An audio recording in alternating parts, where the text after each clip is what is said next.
尊敬的神召会总会长王锡良牧师，马来西亚圣经学院的各位董事，第59届毕业典礼大会讲员叶桂堂牧师，马来西亚圣经学院院长李达恩博士，神召会中区主任百张法师，各位老师、同学、各位领袖、各位来宾，大家好，我是吴东泉，今天将代表全体毕业生向大家致辞。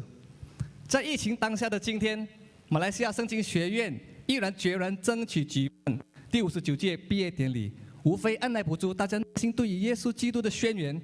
正如使徒约翰的宣告，耶稣说：“盗贼来，无非是要偷窃、杀害、毁坏。我来了，是要叫人的生命，并且得得更丰盛。”我们所侍奉的耶稣是那能够使本质产生变化的主。当年在迦纳举办了一场婚宴，耶稣和他的母亲以及门徒也出席了。婚宴进行到一半时，没有酒了。玛利亚对耶稣说：“酒用尽了。”当时耶稣并未行过神迹，但是玛利亚却相信耶稣总有他的办法，将尴尬的场面扭转乾坤。故事的结尾告诉我们，耶稣真的回应玛利亚的信心，把水变为酒，化解了当下尴尬的场面。回到今天，我知道有一个破裂的家庭，一家四口的关系四分五裂。今天我们先谈一个，这家庭里头有个吸毒的孩子，两老不但着急，更是昼夜以眼泪洗脸。这孩子沉迷在毒品整整8年，戒毒所、监牢、疯人院他都去过，但是这些地方却不能够改变他。然而这对父母如玛利亚一样，不知从哪儿来的信心，他们相信求耶稣一定能够解围，改变这个孩子。虽然说祷告了好几年，情况却没有改变，但是他们仍然坚信耶稣一定能够改变这个孩子。那请问耶稣到底能不能改变这个孩子呢？待会儿再告诉你。这时候让我们先去到迦纳婚宴的现场，新郎子这时因缺酒而着急不已，而玛利亚就在这个时候坚信耶稣可以做些什么。他对耶稣说：“酒用尽了。”就在此时，耶稣吩咐佣人将水装满了缸，一瞬间，缸里头的水变成了上等好酒。约翰做见证说，这耶稣所行的头一件神迹，是在加利利的迦纳行的，显出他的荣耀来。他的门徒就信他了。水变酒，而且是好酒，是本质上的改变，也是超自然的变化。这使到门徒对耶稣的认知从思维成生命的经历。耶稣使水变成酒，是本质上的改变。同样的，把一个吸毒的扭转过来，也是一种本质上的改变。有一晚深夜，耶稣造访了这个孩子，他对这位吸毒的孩子说：“我知道你的痛苦，也知道你过去的伤害，我爱你。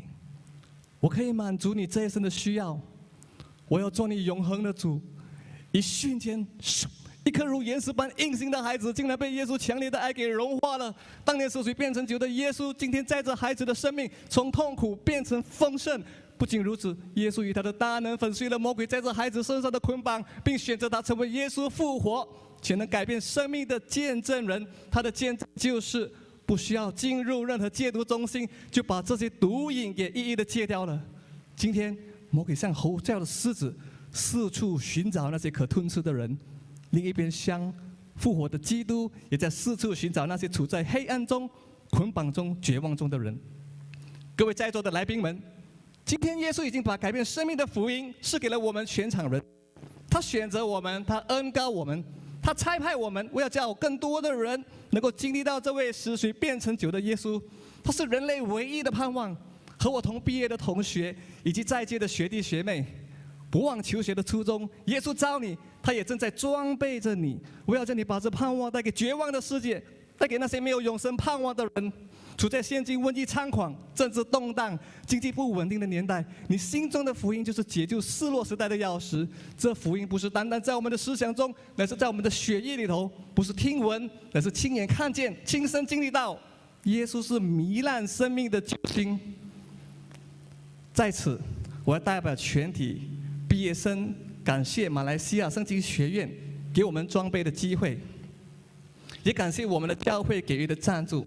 各位读者、老师们、同学们，以及支持我的父母、妹妹，还有主内弟兄姐妹，谢谢你们。对了，忘记告诉你，我是洪泉，就是故事中迷失的孩子，以泪洗面的两老，就是我的父母亲。敬请他们起立，给他们一个掌声。我把所有的荣耀都归给复活的耶稣，谢谢。